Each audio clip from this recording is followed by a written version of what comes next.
Yo, what's up? Welcome back to Let's Chop It Up. How my brothers doing this week? Good, brother. How you doing? Brother. How you feeling, brother? You already know. What's up? I'm good. Anything special anybody's week, man? How your week, Kelvin? Anything? You know what? I'll tell you. I'm feeling good. I'm feeling good this week. In spite of the fact that we got snow coming on Wednesday, I feel really, really good. You know why? Because even in the height of all of this drama, I'm healthy. My family's doing well. And we have redefined Christmas. Back in the day, it used to be about buying the big gifts and all that stuff like that. I'm taking it back to kindergarten. I'm making gifts. I'm making cards. And that's what it is. That's why I'm feeling good today. You know what I'm saying? They call that Kwanzaa. Yeah. Nah, some people would call it cheap. I'm being fiscally responsible. You know what I'm saying? Okay. For real. Yeah. That's where I'm at right now. I feel good about mine. Yeah. What's up with you fellas? I'm dealing with this COVID thing, man. I'll tell you that much, man. I'm tired of COVID, man. Man. That's what I'm tired of. I was talking to my wife about it, man, and we were like, why do we feel, because I've been feeling really tired, Mm-hmm. I'm like, why do we feel so tired? And it's like, you know what? It's like COVID is like being tired of that shit. You know what I'm saying? Like, you ever heard, you've been tired of that shit, Yeah. And it's like, COVID is like that, but all the time, bro. You know what I'm saying? You feel it the minute you come outside and, you know what I mean? Turn your television on and go to around people, man. It's just, so I was just like, man. I think it's like that chick that won't go home. You know what I'm saying? I'm tired of bullshit, man. Exactly. Like, yo, I let you stay 2 nights. It's time to leave. You real need, This was a long time ago. Long time ago. Nobody's no, you know what it is? This the thing. Early on, I stopped living and dying with the media about it. That's the thing. Like, I get off of it. It's like, because I'll be good until I keep reading about it or hearing about it. You know what I mean? So I think ignorance is bliss. Sometimes, just, through the day to day. But if you really get into it and you're going back and forth with the vaccine and all that stuff like that, it's just, you get this COVID fatigue and it's exhausting. Every time you hear some good news, look, a Tiny died and they said it was COVID related. It's just one of those things. And I think the country singer Charlie Pride just died a couple hours ago.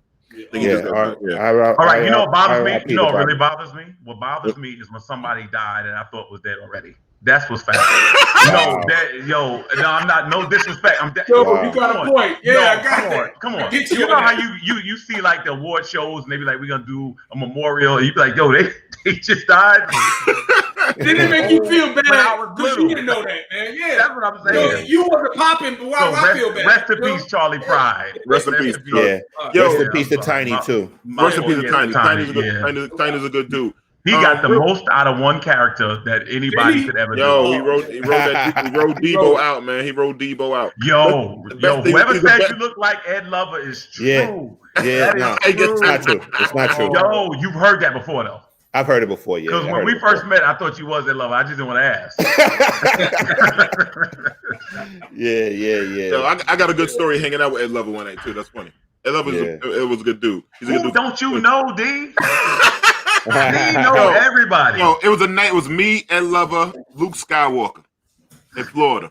That's a long time ago. That's a long time ago. That sounds like a combination. But Luke is a good dude. Cool dude to hang out with, man. The thing with the COVID thing, like right now we got the vaccines, right? My thing is how did they get the? It's funny how they got a vaccine faster than they got a cure for cancer, HIV. That's been around forever. Yeah. It's really like. Do you? I don't know. There might be a slap job right there, bro. You know what I mean? It's too early to say. We don't know if that vaccine is good. You know what I'm saying? At least we don't know. I'm not gonna be the first one. Yeah, man. But it's just sad because, like, I mean, I had a neighbor that died from AIDS. All of us probably know someone that died from AIDS, especially we grew up in the 80s and the 90s, right? And then now, with cancer being around, like my father died from cancer. Like, damn, they got a vaccine in 7 months, and we got these diseases that have been around forever. And I think Chris Rock said it better: "There's no cure. There's no money in the cure. It's just preserving your ass, So it's so crazy when you say that, man. What rally was that in DC? I think there's a lot of money in the COVID vaccine because this is something that's new. A lot of people are going to be racing to get the vaccine, so they're going to make a lot of money. You know what I'm saying? Where like cancer has been here around been around forever. So the bottom line is they make more money off treating it than they do trying to cure it. Yeah, yeah, you get more on the treatment than the cure. Yeah. The treatment. Yeah, man. So what like, happened in DC? I saw somebody put a DC rally in DC. I have no idea. Yeah, tell us about that. Yeah. Dr. Sebi, that's true. Dr. Sebi, man, he's like the brother's doing a lot of things. And they got another thing, like it got shut down. I don't know when we come about cure for cancer. It was on Vice Channel. It's about killing cancer with like just sticking chicken pox in and stuff like that. Some treatment he was doing up in Canada. So they have stuff, but they want to keep us around with the radiation and all the other chemotherapy stuff they got going on. So, all right. Well, let me ask this question, and this is gonna sound weird. If you could choose an age to die, what age would it be? 110. So you want to live a long time. I want to live a long time. I like this lifestyle. I love meeting people, man. So I want to meet as many people I can. But you might be crusty by then. Yo. See, this is the way I look at it. Yo, the way I look at it is this: when I can no longer wash myself or feed myself, true that. True that. Dude, you're not gonna be meeting a whole bunch of people at 110. You're gonna be walking around with Pampers you already know everybody.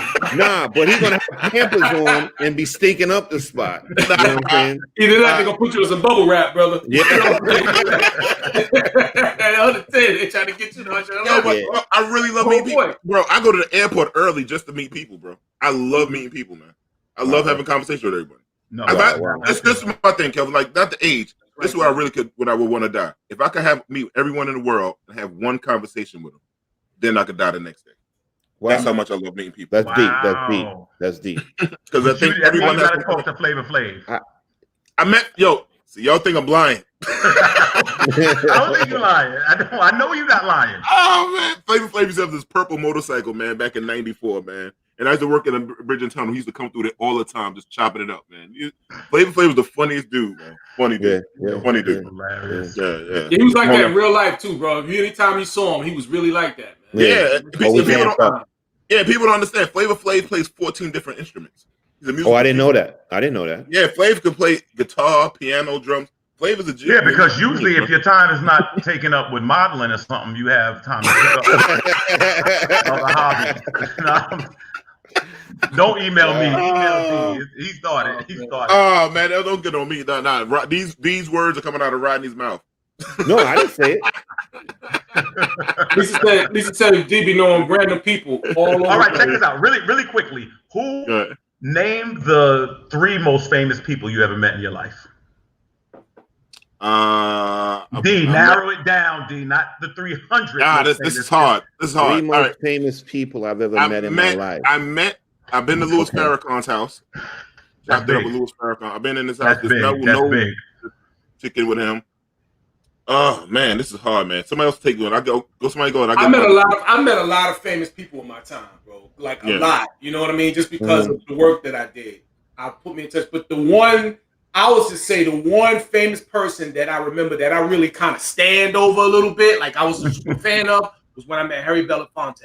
You know what I mean? Wow. Like that was the one time, and I was kind of like trying to mic him up, and I was like, you know what I'm saying? It was like, this is Belafonte. You know what I mean? I was like trying to be professional, and it was hard, bro. My big son chicken wing reminded me. I met Ike Turner, and that was a funny story. I met Ike Turner. Rod, you was with me, right? Yeah, we was in LA together. Yeah, we was in LA together. Rod was with me, met Ike Turner. The thing is, listen to me. I can confirm a lot of stories that D is telling. People think he's not telling the truth. I know he's telling the truth. He's telling the truth. I know he is. When we were in LA together. LA, and Ike Turner was going. Ike Turner was there. Playboy, he was going to Playboy Mansion. But Ike Turner didn't whip nobody's ass in the lobby though when we saw him. Nah. But hold on, Ron. Hold on. Before we finish, do you remember what happened though? Ike Turner had a young lady with him, right? Ike was talking to him. We said, "Yo, Ike, take a picture." Yo, he had and then she was, Ike is a little man. Ike is about this tall. So Ike was about to get out. Ike took the picture with us. Like, yo, take the picture with us, right? So, and the girl was about to get on the elevator with us and Rod. Asked Rod, word is born. He said, "That's how you get on that goddamn elevator?" Yeah, I was like, did. Ike is still pimping. No. Yeah, we thought that he was going to put the goon hand on the door right there. Yeah. I'm like, yo, we got to break this. We got to break this shit up. All right. My 3. Oh yeah, I forgot. Okay, Michael Jackson. I met P. I got Michael Jackson, Obama, Beyonce. Dope. Wow. That's dope. That's a nice 3 right there. I got Definitely. P Diddy, Jay-Z, and I go to Louis Farrakhan. I will go with I like that. Wow. Take that. The most famous person I've ever met, I'm believe it or not, and a lot of people gonna have a little probably issue with this, but I met Bill Cosby. Okay. I don't have an issue with that. When did you meet him? When did you meet him? Legit. I met him. I don't remember. 1978, Bill Cosby. It was this was in yourself. I used to go to the Cosby Show, and with my friend's moms who knew him personally, and she took us backstage, and I met Claire Huxtable, and I met Bill Cosby. That's hot. I went to the Cosby Show one time. I got pictures and everything with him too. Yeah. In Queens, Astoria, was it when they were taking? Yeah, that's when they used to film in Astoria. That's hot. But there's a lot of shit I don't remember. I had a couple of drinks and then I don't remember a lot of shit. We had in one of the programs I had. Was that Silver Cup studio or a different studio? I think it was Silver Cup. They moved the Silver Cup, right? Yeah. Then they closed that, and then I think they started shooting it in LA, I think it was. But I know it was then they used to shoot, didn't they move when they closed? No, I think a different world did LA, right? But I'm not sure. The Cosby Show never moved from New York, from what I know. Oh, I thought it did. I'm sorry. Yeah, no, I don't think they ever moved. Yeah. We had one of the owners in the program called YABC in Lincoln. One of the owners of the Silver Cup Studio's son was in my program. Okay. Wow. The kid didn't want nothing to do with the business. I was like, yo, your pops is a million gazillionaire. Yeah. You don't want nothing to do with it. That was the craziest thing in the world. Yeah. Right? Did you know my parents?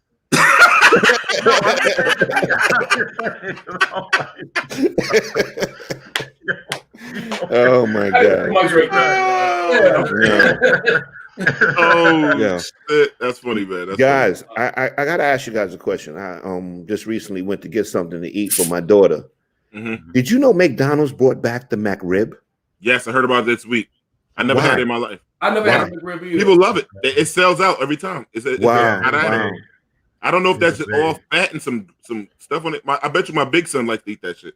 Right. They know that people like it. They won't keep it on the regular menu. They just pop it up every now and then, almost like a promotion or something, right? You know how old my big son is, right? My big son older than me. Yeah, he is older than you. His name is Chicken Wing. He'll eat anything. Yeah. Wow. Yeah. And he's got a twin. He's got a twin brother, but you're not the father. You know what? The audience met a lot of people. Look at that. Bill Cosby. Oh, she met Bill Cosby too. Okay. Yeah. Yeah. That's a good look. Keisha Campbell. Speaking of celebrities, right? We had a comedian celebrity this week. What happened? She said the McRib is some nasty shit. Yeah, it's horrible. So speaking of Bill, and then Chicken Wing says the McRib is the best, just like you said. He eat anything. Anything. He's like Mikey. He eat anything, man. Yeah. So listen. This week we had a comedian named Major Hype. I don't know if you guys saw it. He allegedly beat up his girlfriend. That was with him. She showed pictures of having a blackened eye and some marks and stuff like that. And he tried to cover up, saying he had a heart attack or something when he rushed himself to the hospital. Allegedly, that he said he cut himself. And then people will jump into his aid, saying a lot of people fall in love with celebrity about his aid. Like the thing, it's a touchy subject for me with domestic violence. I know someone that lost their life to domestic violence. So what do you guys think about like these men that put hands on each other, or these celebrities, and all these people that back them up soon when these allegations come out? My father told me a long time ago, man. He said, one thing I would never go with you on. He would have my back on anything except hitting a female. Except hitting a female. He said, whatever you do, don't rape nobody, don't hit no female, because there ain't no reason for it. You know what I mean? And I always kind of kept that in my mind. You know what I mean? Even growing up or whatever, I can say I never hit a woman, you know, in my entire life. I could never understand what it is. Now, some of them will take you there. All right. And I think that some women do take advantage of that. You know what I mean? And you know, like, oh, I'm a woman, don't hit me. Meanwhile, they doing everything under the sun to you. You know what I mean? Yeah. If you approach somebody, if they go, what's the saying? You mess with the horn, mess with the bull, you're gonna get the horns. You know what I mean? So if you run around hitting a man, every man is not gonna be me. You know what I mean? He's going. Yeah. But I'm not saying that this is what the situation was with Major Hype. You know what I mean? I'm not saying, because I don't know the particulars of it or whatever, and I don't know the severity of it. You know what I mean? So I'm kind of like open and just listening to the conversation, but I really wish he had not done that because I thought he's a really funny guy. You know what I mean? And I really want to think well of him. You know, so I'm withholding until I find out more information or to hear more information about it. Well, I think that I don't think the question is if that's foul or not, because I think it's obvious hitting a woman is foul. So we get that. The question is, you know, going to find out where it comes from. This is something that gets revisited a lot, and a lot of these guys come up where they see it, and then when they get older, when anger turns into rage, that's how they express themselves. What I noticed is there's a lot of people that can only handle confrontation and conflict with. That's their resolve. When they get pressed, they don't care who it is. It's like their anger takes over and they see red. And I think that's one of the big issues. You know what I'm saying? And so the reason I never have done it is because as a kid, I mean, from as long as I can remember, it was preached to me the same thing like your father, Derik, that you just don't put your hands on a woman. I was stopping my sister from beating me up, and my father blitzed on me for blocking the punches. Like, in other words, at the end of the day, he was just letting me know how serious it is. Yeah. And so what I believe is this: there's a lot of men that have disdain for women. There's a lot of men that do not like women. I mean, they just have a issue with women, so they don't recognize. And I mean, like Rodney, well, like you were just saying that people, they can take you there. I couldn't imagine if they said tomorrow there'd be no women in the world, I would go and lay in front of a train right now. You know that? I'm dead serious. I mean, it wouldn't be worth getting up tomorrow. And so I just don't get it, but it's serious. I don't really, when it comes to a comedian or something like that, there's something inside. There is something lurking inside of you that allows you to do that. And that's the thing that needs to be destroyed and attacked and dealt with.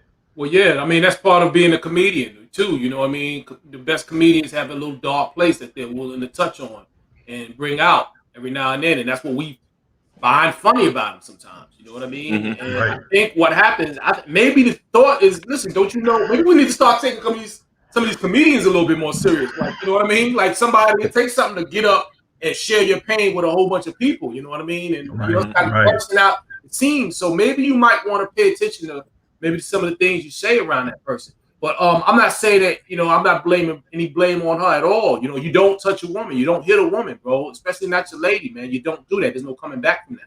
Yo, listen, in my family, listen, my favorite niece, I only got one niece, but she's still my favorite. Before we all tell them, you hit a man, expect that smoke to come back. So you got to be careful. Like, don't, like, everybody know my temperament, and I know what I'm capable of doing. Do not hit a man, because then, if you're gonna be at fault, you gotta expect that smoke to come back. And if he hurts you, you know what I'm going to do. Now, what you just said got Stephen A. Smith suspended on ESPN. Serious? I don't know if you remember that. Stephen A. Smith got on there and he was like, this is the exact words. He was like, if a dude hits a woman in my family, I can't even over these airwaves tell you what we're gonna do to that man. But he said, I want to tell you, women out there, don't provoke these men, because some of them like that. The blonde-haired woman that used to do the NBA show, her name escapes me right now. She tweets something like, "Oh, I guess if I wear a short skirt, then I deserve to be raped." The next day, they had Stephen A. Smith apologize and suspended him. And I was like, it was so foul. And what he said was what D just said, which is true. At the end of the day, until you get some help or whatever like that, you can't put yourself in harm's way with one of these monsters. Right. That's all they were saying, and it was just foul. Right. No, because you can't listen. There are every man is different, just like every woman is different. Everybody's going to react to a certain situation a different way. You don't know until you find out. Right. We know just as men, like, would you allow a man to talk to you a certain way before you do something? You know what I mean? So, so now here's a woman who, most of us would say, hey, listen, that's a woman, I got to be pretty cool about it because that's part of my manhood. That's part of what I consider being a man. That's part of my self-identity. I'm not, she can go off and do whatever, but I'm going to show respect and not do that. That's a woman. But there's some men out there that, their fuse is a little shorter. You know what I mean? Yeah. And they're going to walk and you can't react. Yeah. And men get their ass beat too. All the time. Now, how long are we ready to deal with that? That's what I was going to bring up. Yeah, a lot of men get beat up. Way, Yeah, in my background, basically, I saw a lot of domestic violence. You know what I mean? Basically, going into people's house, and it basically was like maybe one or three ways. You used to have this guy that's a weak man. He can't communicate. You know, he feel life has dealt him a raw deal, so he comes home and he beats up on his family for no reason. You know what I'm saying? Basically, strictly a coward. Then you got that situation when you got a husband and wife, they have an argument, and then things get out of hand. Then you have the situation where you have a woman that won't stop pushing the issue until she gets beat up. You know what I mean? But and then we have the situation too where we had wives that were beating husbands up. You know what I mean? So I saw it from every single angle. You know what I mean? And I'll be honest with you, the situations where I saw where the wife was beating up the husband, like those chicks were tough. You know what I mean? Like they were no joke. You know what I mean? You could see that they would fight women and they would fight men and they would fight the cops. They didn't care. You know what I mean? Yo, I'll tell you one woman I wouldn't fight is Killer Mel. Nah, I wouldn't want to fight. Mel give them boom boom bow. But listen, I don't know if you guys saw this guy named Kevin Samuels, right? He had a clip, and he was really harsh. I guess he's a counselor, a therapist. I don't know what. He's really harsh on this woman. And he also did it to men too. He gave men some of the men that smoke too. He told the woman basically that she wasn't worthy of the kind of man she wanted.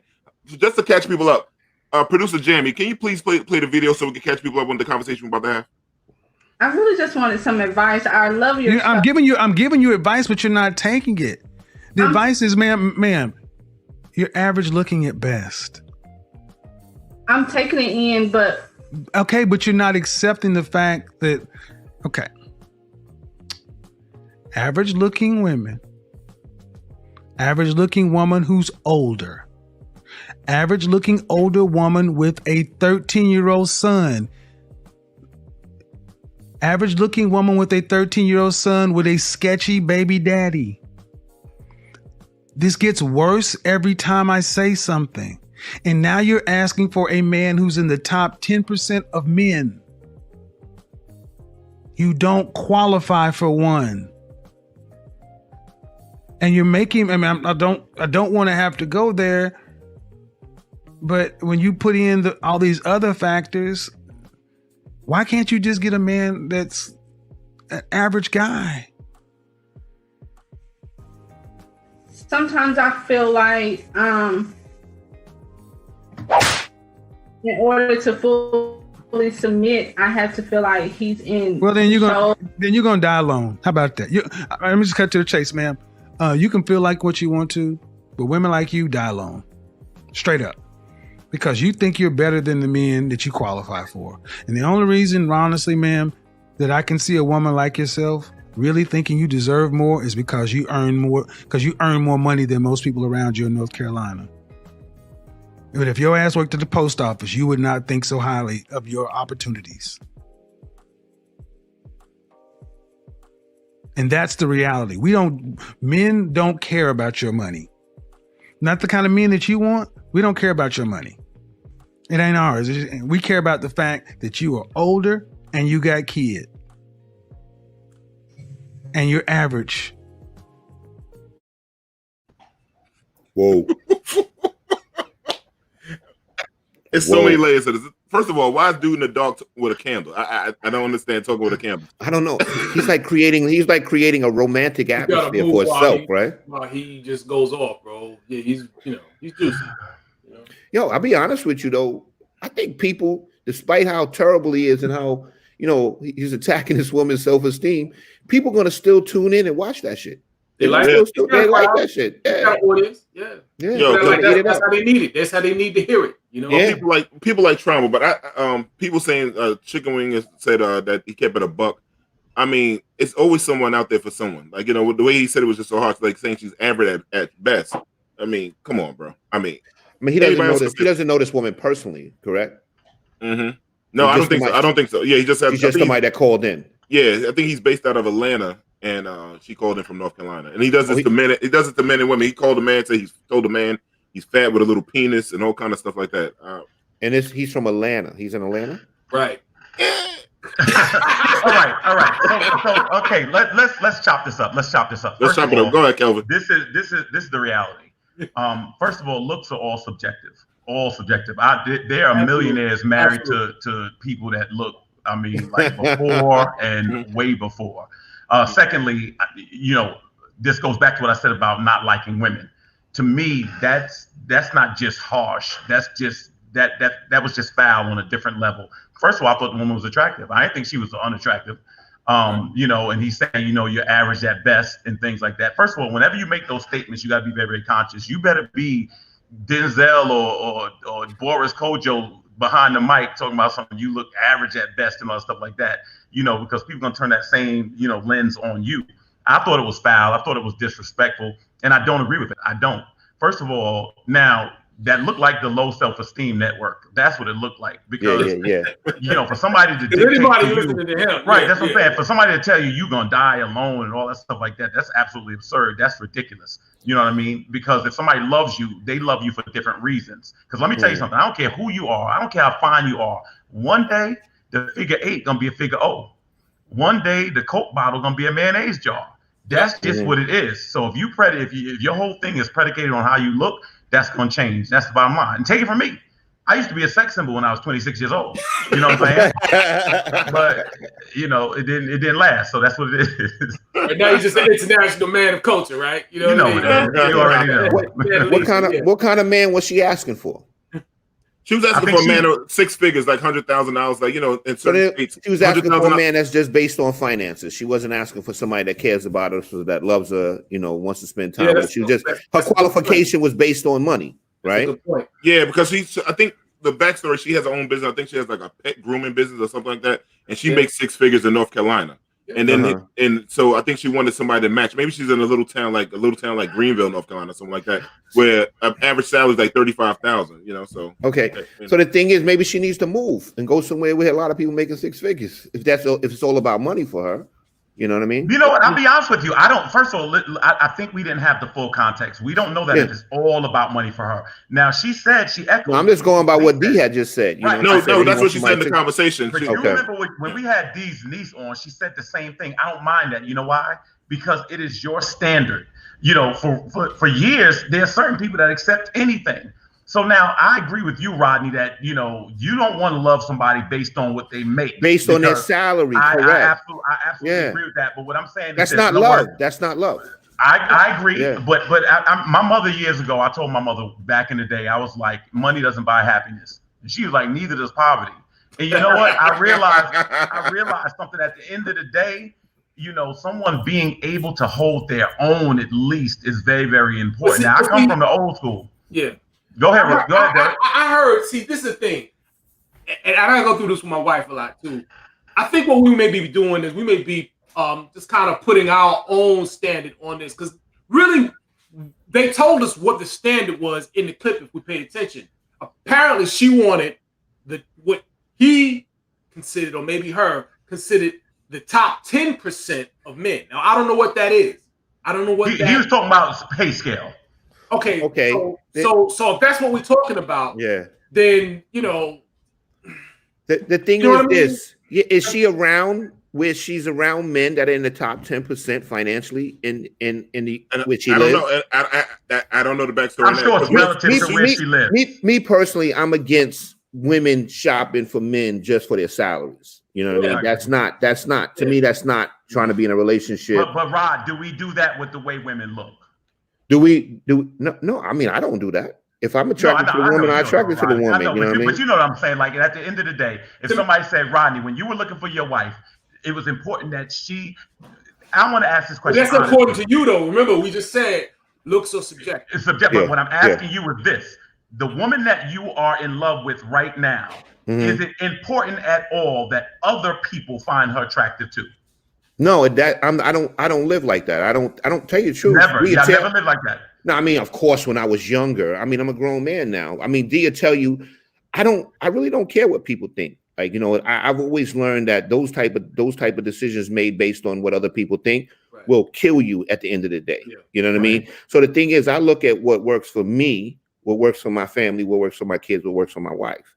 You know what I'm saying? Now, I don't care if another man doesn't find my wife attractive. That has nothing to do with me and her life. You know what I mean?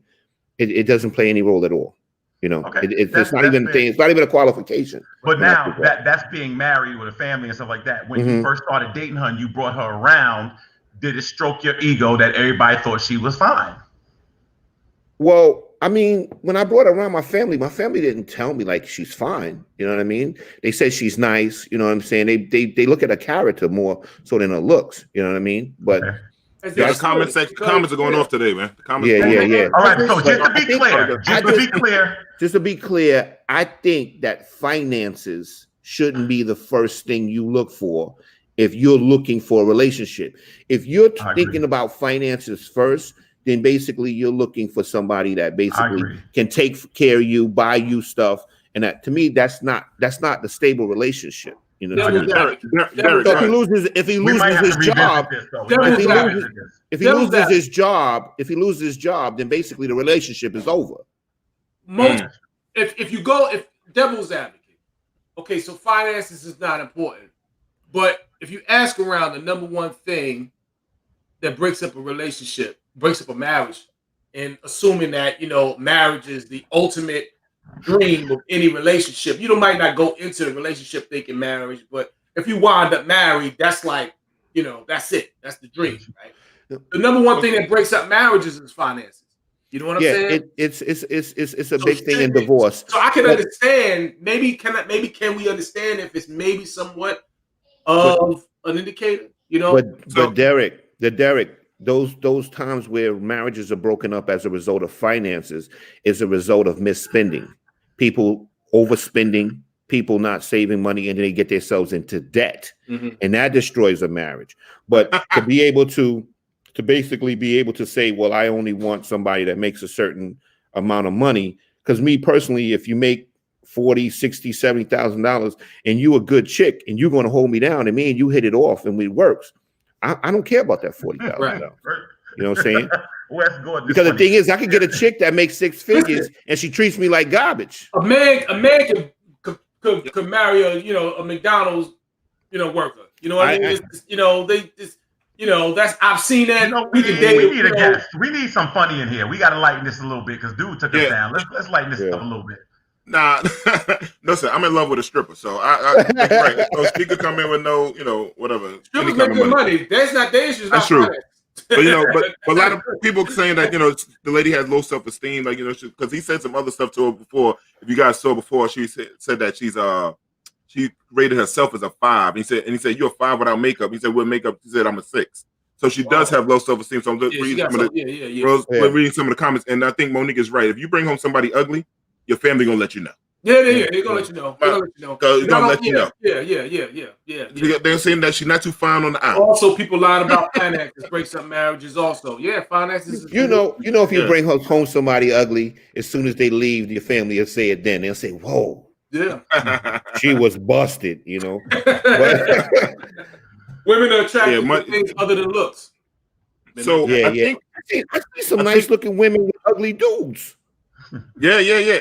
Hey, listen. One of our guests tonight, he's an ugly dude, and he got some attractive women over time. So but before we bring him in, we got our sponsors back this week. So Sammy Jammy, can we get to the commercials today, man? We got to pay the bills.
Yeah, D, that's you, baby. You know what I'm saying? Ready for the work Zoom. Yo, got mine to order mine. You know what I'm saying? Got my Margot Priestley. You know what I'm saying? Got my head turban on. Listen. That's a good look. But I just want to say one thing: we not gonna get nowhere. As a people, that's good product placement. You know what I'm saying? Nick, that's right. You know what I'm saying? If Nick Cannon can do it, why can't I do it? You know what I'm saying? There you go, make it work, man. Make it work. You know, I think these things might give me some muscles. That's hot. You know? That's hot. But not on you, but it's hot on somebody else. This goes to show you how far Chop It Up will go for their sponsors. Listen. We work for you. That's right. We work for you. Bro, you can own us. I was gonna put on the earrings too, because they got earrings and everything. You know, my nerves. I was gonna put on all the accessories. I was gonna accessorize my stuff. Yeah, you know. No, so we having a little fun today. So like, I thought about like, hey man, we just chop it up one of my ugly friends and whatnot. Man, this is a good brother, man. You might have seen him a lot of places. He hosted a show. He's the youngest person to ever host Showtime at the Apollo. He did Def Comedy Jam. To me, his best. He was on 93.7 The Beat in Houston, Texas. But his best job I ever seen him had, he's a girl dad. And he's one of the best fathers I've ever seen out here do it, man. Welcome, Rudy Rush. What's up? What's up, Rudy? How you doing, brother? Hey, how you doing? Looking like one of them ugly chicks you bring to the crib. Yo, you bring a chick like that to the crib. You like, yo, she got a lot of money, right? Yo, we gonna start calling D Precious. Hey, Precious. That's hilarious. Yo, what up, Rudy, man? Yo, me and Rudy go back 20-something years, man. We was young when we met, man, a long time ago. I was there the first night that you got on stage, Rudy. I think you know so. what? Yeah, unfortunately for you. Yeah. You did bomb, but you came back, brother. You did bomb, but you came absolutely. back. Yeah, it's been a journey. So Rudy, man, what made you get into the comedy business, brother? You know, it's funny, when I got out of high school, I went to high school in South Carolina for about 3 years, and came back to the city. You know, I'm from Harlem, New York, and I started working at a law firm on 55th Street. And this is why I kind of like, you know, I don't want to start preaching already, but this is kind of what I tell the younger generation. If you watching, if you got kids, Rudy, I hate to interrupt you. You said you went to high school for just 3 years? Well, 3 years. I went. Listen, no. Yeah, I was in an advanced program. No, I went to Andrew Jackson for 1 year. Oh, okay. You left that Andrew Jackson and John Bell. Then I went to South Carolina for 3 years to finish high school. Oh, okay. Rudy had a real small classroom where they never left the room. They stayed in the same room. A little short bus, right? Yeah, a little short bus. He wore a bib. And whatnot. Yeah, so I always tell young people, like, you know, how I came into comedy. I was always a funny dude, like a class clown sometimes. I just had a great sense of humor. And I worked at a law firm on 55th Street. And it wasn't me. It was actually the people who worked there who noticed that I had this talent. And there was this older Jewish lady. She was like, yo, this is when Living Color was still kind of on, but people were leaving to go do movies and stuff. And they had a big audition. Long story short, she made me promise to go, you know, like, go, you'll make it, I promise. And I got like 4 callbacks. And I was like, yeah, maybe I am funny. So that's how it started. So I started at the New York Comedy Club doing an amateur night, and I hadn't started, you know, I hadn't stopped since. Like I worked there another like year and a half after I started, and then it just took off. Okay, so I caught you on the second bomb night. Then I caught you at the Boston Comedy Club. Then that's what you caught me when I was doing the White Club for like two or 3 months. They had me feeling safe. I was like, yes, right. I'm the funniest black guy ever. I went to one of them black rooms. They was like, yo, chicken wing. We call the first night he bombed. Chicken wing. We call it the Rudy Rush. Yeah, he did. Oh man, that's hilarious. Let me ask you this question, Rudy, if I can. You know, lately we've been talking about some of the criticism that people look at. I think Kevin Hart's special came under fire from other comics. And one of my friends was saying she thought there was kind of like a fraternity amongst comedians where you wouldn't really publicly, you know, kind of dissect someone else's art. Is that a thing now? Is that an unwritten rule, or are we kind of going into a gray area with that? Well, I'll be honest. You know, like, all press is good press. The good thing now is like comics want to have beef so people could talk about it, so they can. Correct. So when comics like Mike Epps to say something about Kevin or Michael Blackson getting into it with Gary Owen. You know, like, you know, D, you know comics, most of them. Now, Mike Epps is a different situation. He'll throw them hands, but most comics ain't trying to throw no hands. So it's a safe place to say what you want to say and do what you want to do, and it gets a little bit of pub as far as the publicity. But yeah, you know what? It used to be a rule against going in on cats like that, but now it's open season. Yeah, cause like when we like, I'm not saying we coming up, but we all in the comedy club, because you think about Rudy came up, we was in the club, Mike Epps, it was Chappelle was there, we had everybody was back then. You name it, blacks, everybody was in the same room. It was a different atmosphere back then compared to how the comedy scene is now and not. You know, it was a lot more respect, and then, you know, sometimes cats bring it on when they get to a certain position. They get this little air about themselves, which I understand because I've been on both sides of, you know, like the hustle and the famous side. I used to always feel bad when I used to see, and fellas, you probably experienced this before. You see your favorite celebrity, you be like, "Yo, what's up?" They be like, "I don't know sucker. you. He's a sucker." You know what I'm saying? But to be honest, working on the Apollo, doing stuff around Steve Harvey and all these other celebrities that I've been around, every third or fourth person is asking for something crazy or some crazy person, and it turns you into this person that kind of cuts yourself off from you know, being a fan-friendly person. So, you know, it's a easy thing for me to see, but it's tougher sometimes for people to see people like Kevin Hart or Mike Epps being a little distant. Ricky Smiley's another one that's known for not wanting to take pictures and stuff like that. So it's a crazy business. Hey, Rudy, let me ask you a question. You've been, like you say, you've been around a lot of these big comedians and everything. These guys are celebrities and stars now. Like, what is the one thing that you think that you've seen they all sort of have in common? What's the one thing you glean from them? You know, they always say comics come from a dark experience, and I'm no exception. But I think that, you know, like, you know, with Kevin, he wasn't an overnight success. As D could tell you, he used to be running behind us and going on first on a New Jack segment and stuff. Yeah. He just had a different work ethic, but he was built for it because, I wouldn't say because of his stature, because he's a small guy, but you all guys know that guys that seek that attention, he was ready for it. You know, most guys, you know, are not one to be like, oh, let me clown around with these people or hang around this or tolerate. A lot of men don't tolerate certain things. Word. And it doesn't mean you're less of a man. It's just certain things, me personally, I've been in rooms, I was like this, yo, somebody gonna get hurt and they gonna act like I'm crazy. Yeah. Right. So it just so when I saw how he maneuvered in certain aspects and stuff, it was different. And just like with Steve and those guys, Hollywood, they accept and they appreciate older black men. They ain't play with them dudes. That's why the Kings was able to do what they did, because it was on a respect level. You ain't about to disrespect no 40-year-old, 50-year-old grown black man. You ain't about to do that. And so that's why that was a great movement for them and for comics altogether, because it propelled us into a whole nother level, making a whole different level of money. Hey, Rudy, Rudy, we got a question. They want to know, can you share your experiences working with Doug Banks? Oh, shoot. Let me tell you.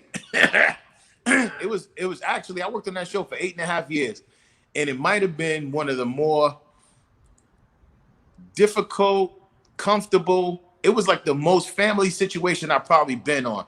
It was great money. It was great. I had an opportunity to do something different. They took him off from BLS in New York, and they offered me the gig. And at the same time, Doug had offered me, you know, a gig on his show. It was $50,000 less. Had no radio experience really up until that point.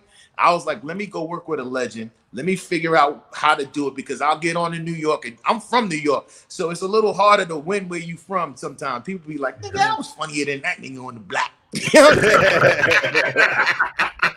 I was like, let me learn from a vet, him and Didi, and I felt like, you know, taking that $50,000 hit at the time, for me, I was making great money on the Apollo and things like that. So I was like, oh, it'll keep coming.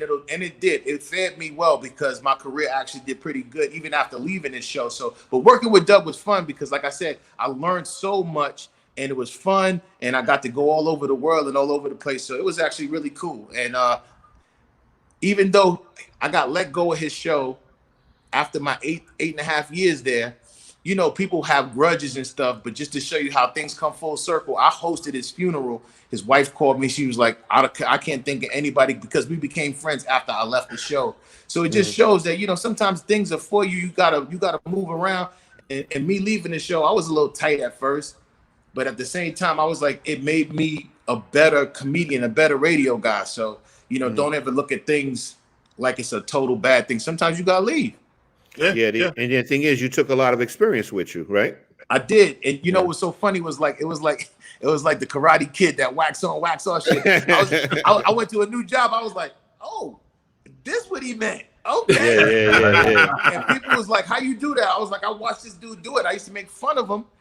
And now I'm, you know, doing things in radio terms, like, you know, hitting the post and things of that nature, which most comics couldn't do. I can go rip a stage with Lil Wayne for an hour when he, you know, it just put me at a different place as far as radio and comedy at the same time. Yeah. Rudy, let me ask you a question, man. You know, you and I talk about this a lot. Jokejacking. I can't stand it. I can't stand comedians that rob.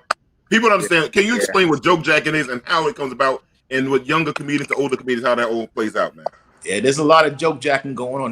There's 2 specials with my jokes in it right now. It's like I feel like Jadakiss right now. Sign anything like Rudy Rush, sign right here, because like I got the blueprint for a few guys' jokes. I won't put them on blast, but jokejacking has been going on from the beginning of time. The great Robin Williams was a notorious joke thief. Carlos Mencia. There's a few African American comics. Arnez J. I love him, but he's been known to steal jokes and stuff like that.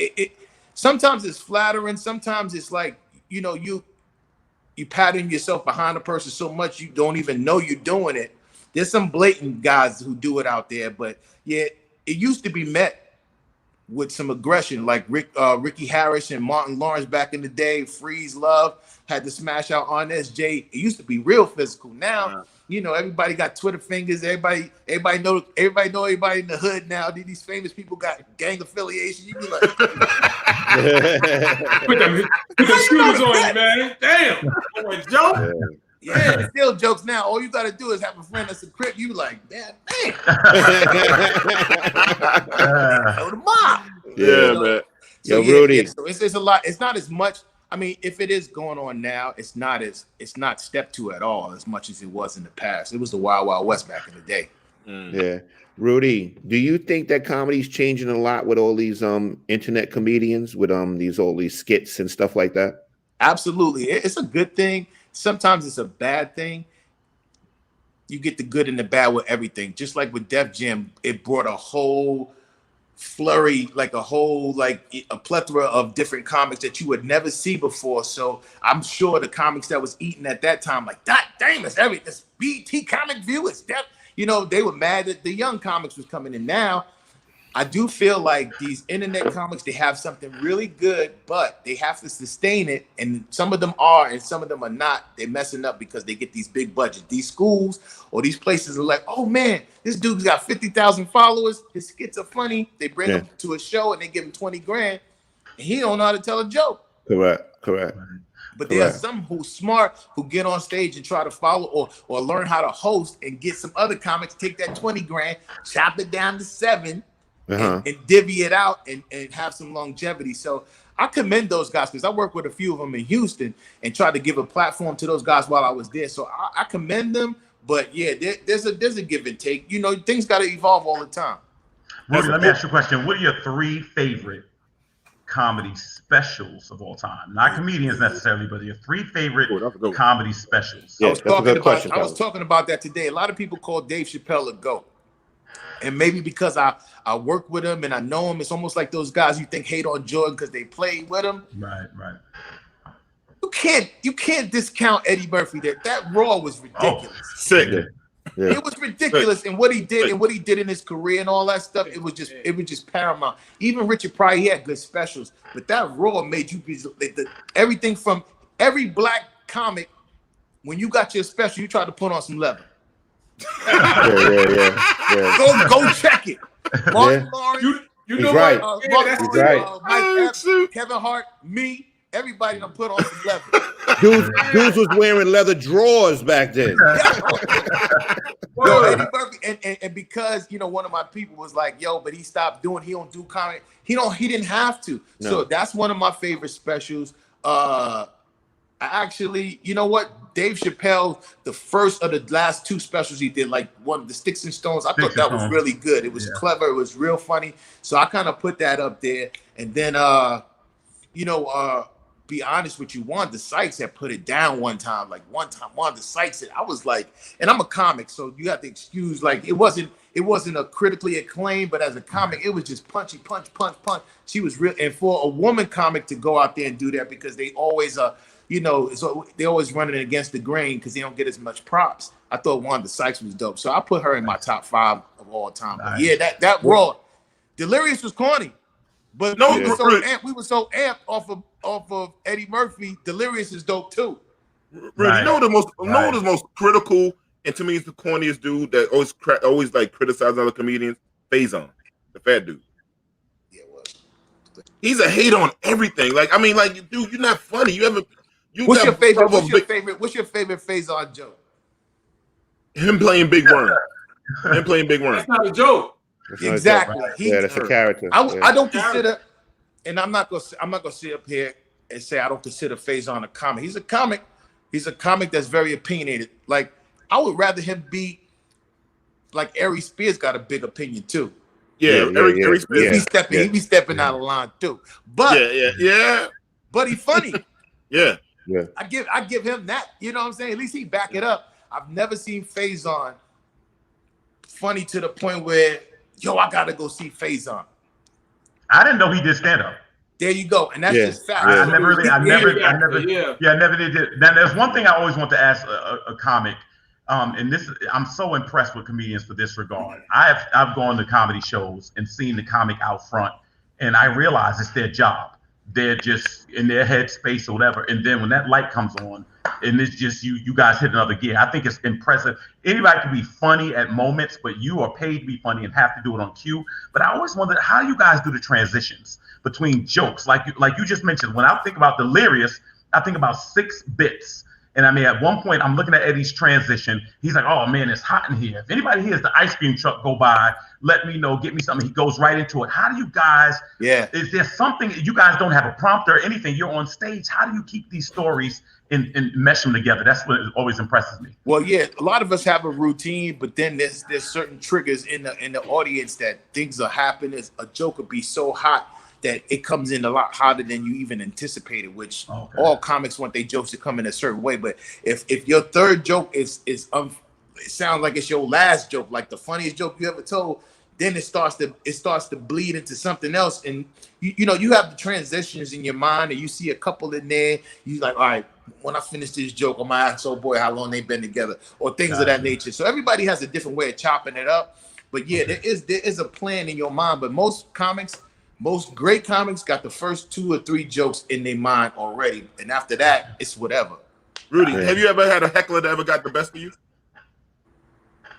Nah, but let me tell you, the one time that I got heckled and it affected me, hosting the Apollo. I'm the host now.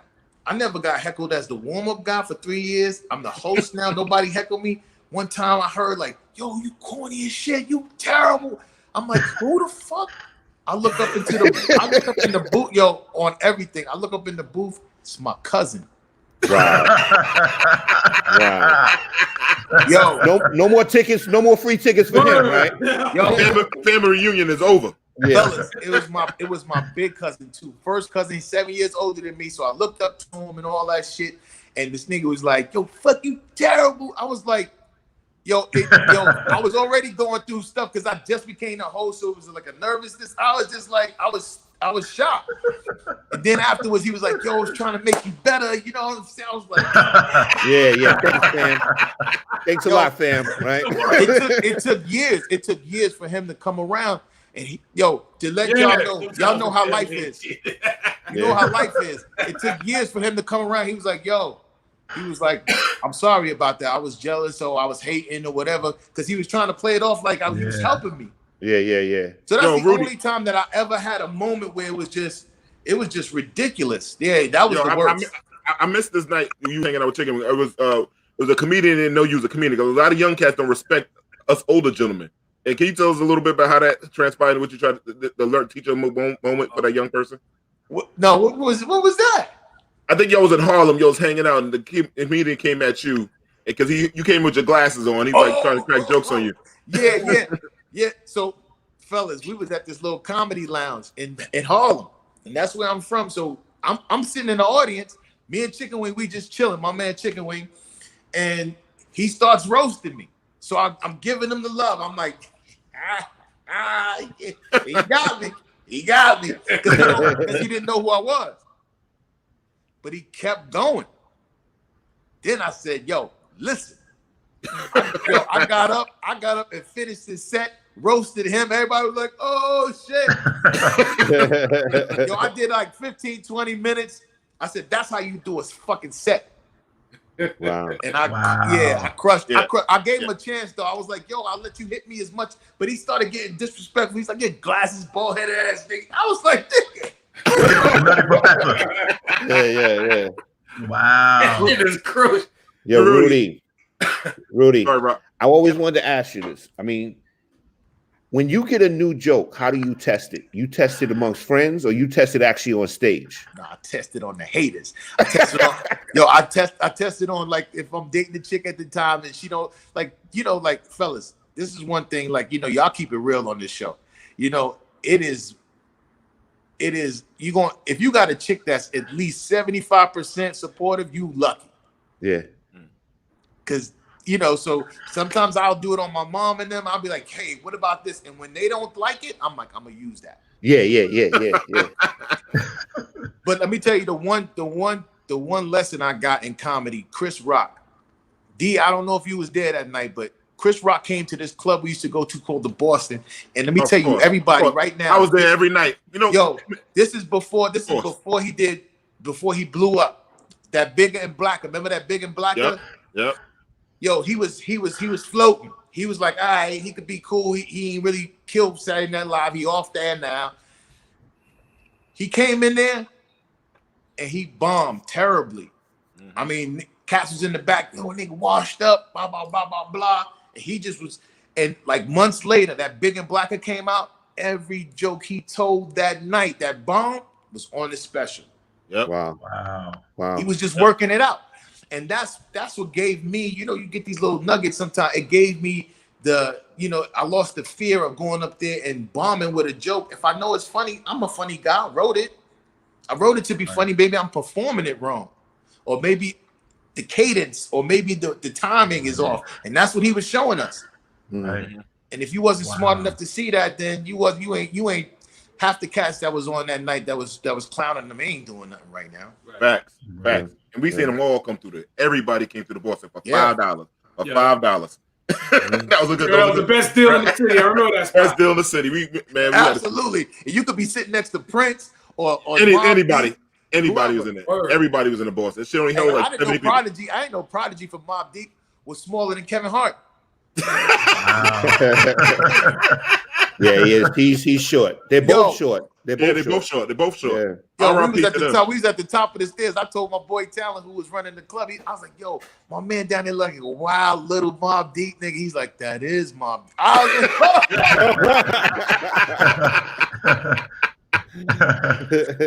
man, that was good. So Rudy, man, one more question for you, man, real quick. What's the top 5 comedians now?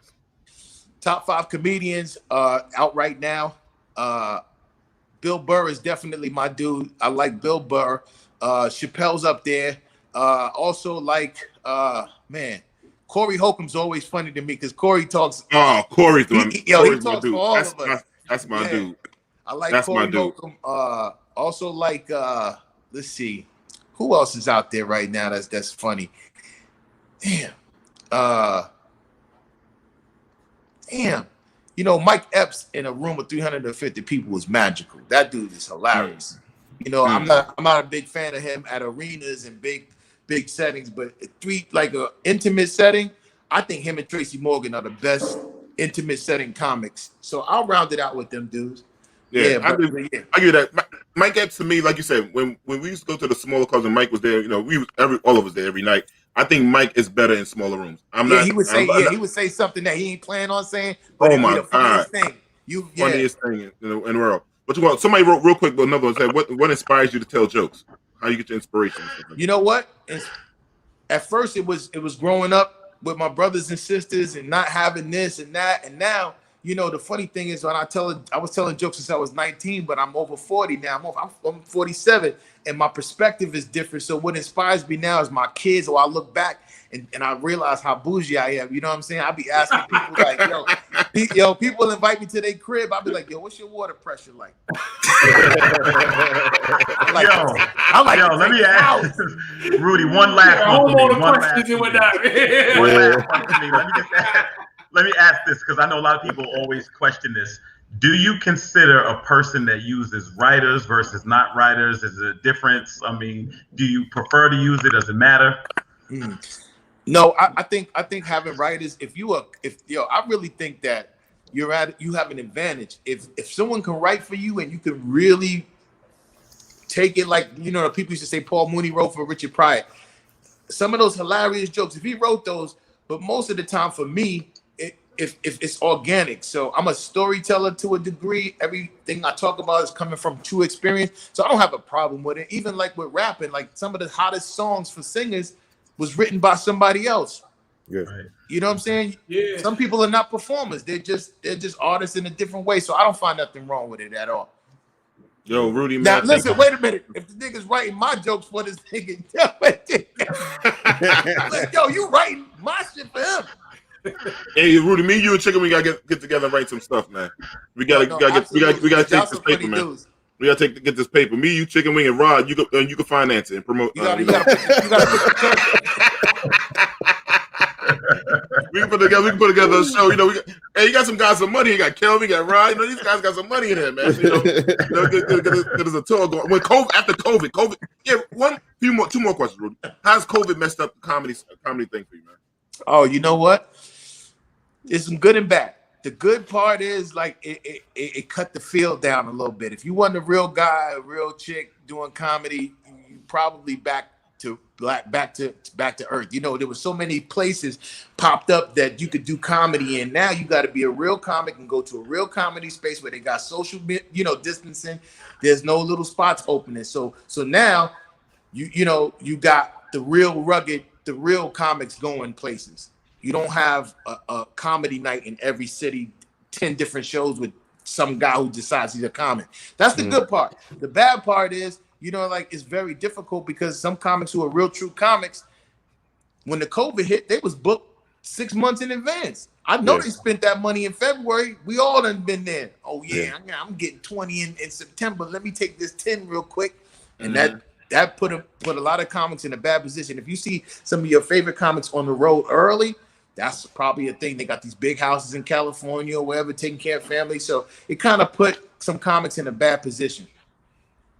Rudy, man, I want you to promote some things. Tell us about your mama's boyfriend and all the stuff you got that's going on. So I got a podcast on Fly TV / Griffin Icon right now. It's pretty dope, but I'm actually coming out with another podcast where we tell stories because we were promoting it on IG and it turned into like this great storytelling thing and got a bigger fan base. So we're gonna be coming out with that. Your mama's boyfriend.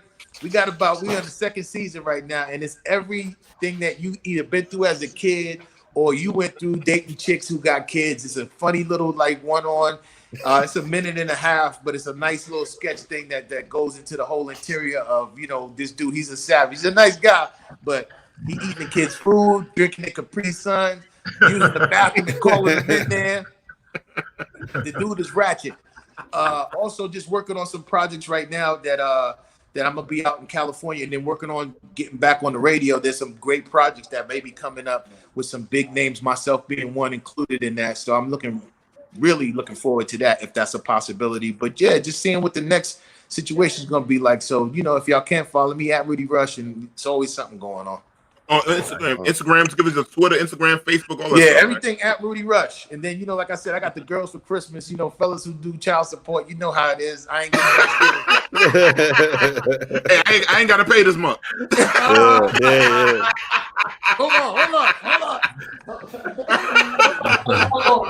No, this is the first. I can't find it, but I got a check from the Attorney General because they took some of my money and they gave that shit back. Wow. That's a win. That's a win. I got 3 of them. I told her, I said, yo, you could give it back to me. She was like this. That's my money. I was like, okay. Yo, Rudy, you're one of the best girl dads I know, man. I love you. I love what you do with your girls, man. This dude had me crying one time with this video he did with his daughter. took his daughter to the prom. That joke was dope. That was really dope. I love my girls, man. And I just try to give them everything that I didn't have. You know, that's how we are, man. Everything that we lacked as kids, I'll try to give it to them. And I feel like that's another thing with my career. I don't feel like it stopped me from going there, but I felt like if I went hard, I probably wouldn't be the dad that I am. And I'm very content and I'm very happy. And now I'm still young enough to go and do some of the bigger things. So I'm really happy at the decisions that I made as it pertains to my girl. So yeah, thank you, D. Beautiful. Yo, man. Good. Salute, brother. Love you, man. Yeah. Love you too, bro. I hope you do well at your show tonight, man. All right, man. Yeah, all right, y'all. All right, Rudy, stay safe, baby. Hey, brother, real talk. I'm not BSing. You guys got a good show. I've been on some shows. I'll be like, what the hell is this, right? I'm gonna say this because everybody's not gonna say it. You guys listen to each other. You guys gonna talk over each other. I kind of like that. You know, you guys got a great synergy and stuff like that, even with the joking with each other and stuff. So, y'all, I'm telling you, keep up the great work and thank y'all for having me on. I appreciate it. Thank you. Appreciate that. Appreciate the love, brother. All right, man. Later. All right, peace, brother. Peace. Yo, that's my man Rudy Rush. You can find him at Rudy Rush on Instagram, Facebook, and Twitter. That's a good dude, man. Good dude. Funny guy too. Funny guy, man. Funny guy. Listen, we're gonna go back to another commercial. We got a sponsor to bring up, and then we're gonna bring up our girl. We're gonna talk about credit repair. My girl's gonna come on here in a few minutes. All right. Yep. See you soon. It's all about taking stuff out your mama name. Facts. And listen, I'm coming back wearing my turban, baby. Hey, man, I look good in this joint. Word.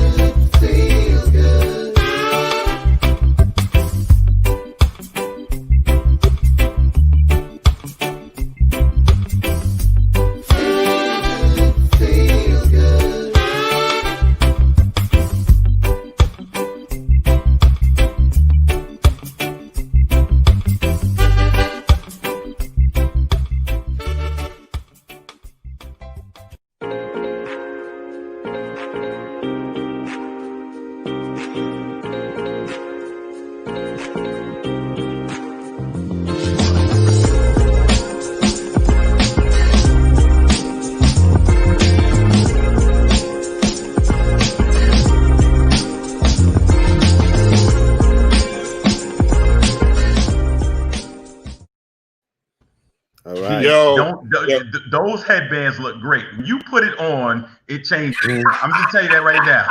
It brings out my eyes, man. It brings out my eyes. Absolutely. Brings out your eyes, kid. Level up, fellas, level up. Yo, that turban looks better on you than it does on Nick Cannon when he rocks his turban.